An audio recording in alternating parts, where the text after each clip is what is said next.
Hi everyone, Scott Player, Pop Cult fan here, and in this video, I want to do a 40-year anniversary review of the original Nightmare on Elm Street, which came out in 1984. I just finished rewatching the film, and I wanna talk about it.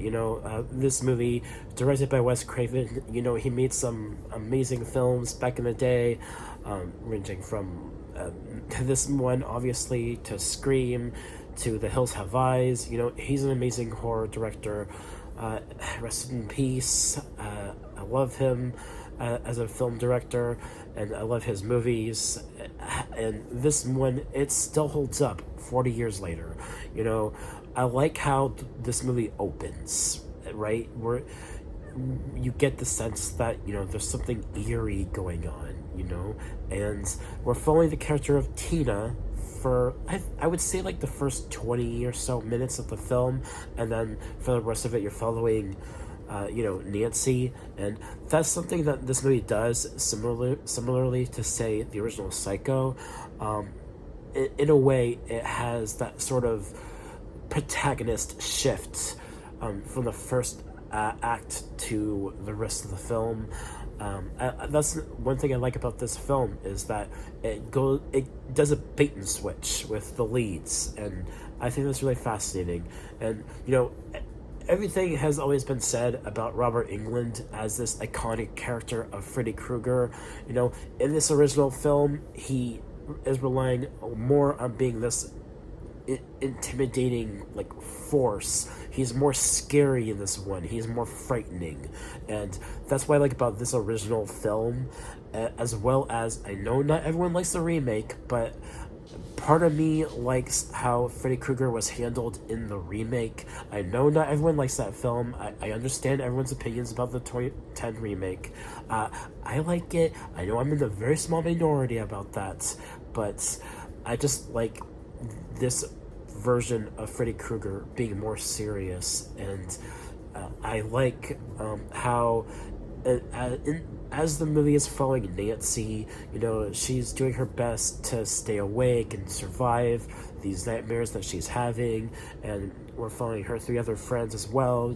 Tina, her boyfriend Glenn, and the other guy, I forgot his name, but I like the cast. And this was Johnny Depp's first film as a teenager, and I think he did a pretty decent job as Glenn.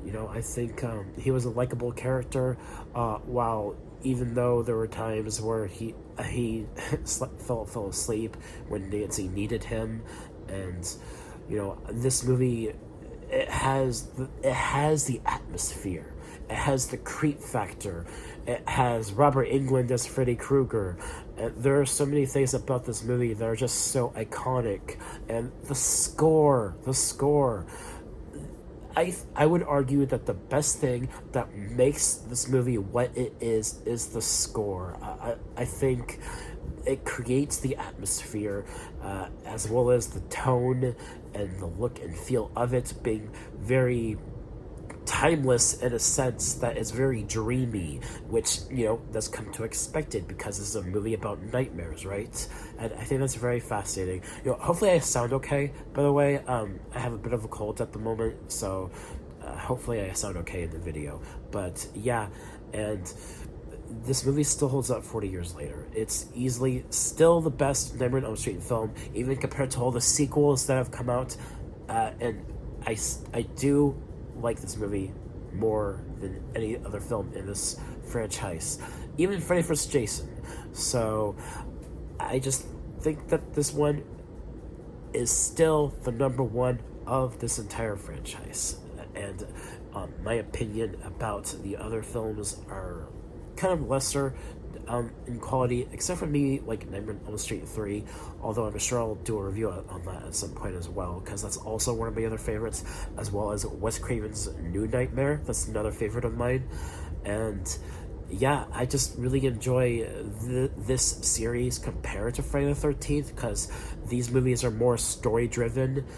which I like, as well as the charisma of Robert Englund as Freddy Krueger in some of the later films, even though I do prefer the more serious version of Freddy in this one compared to the sequels. And that's pretty much all of my thoughts about this original film. It is a classic that it is a must-watch, especially around this time in October. It's a must-watch for horror fans. You have to see it at least once, or maybe multiple times if you love movies like this that were made in the 1980s. You know, this movie came out in 1984. It came out at a time where Friday the 13th and Halloween were really coming into their own, with sequels already becoming franchises of their own. And then this one came out surprising everyone, and all for it. Everyone was. And it's a classic that will continue to be looked at for generations to come. And as of now, we still have not had much updates in regards to potential reboot of this franchise. Maybe someday, but for now, it's a franchise that consists, I think, of like 6, 7, 8, like 9 movies, I think, including the remake. But yeah, so I don't really have any immediate flaws. Sorry. I don't have any immediate flaws with the original film, except for the fact that it can be a little bit slow paced, but I can understand that because this is an older film, and it's a great film though, nonetheless. I would definitely give this movie I would say an A. Yeah, that's how good this movie is to me. It's a classic.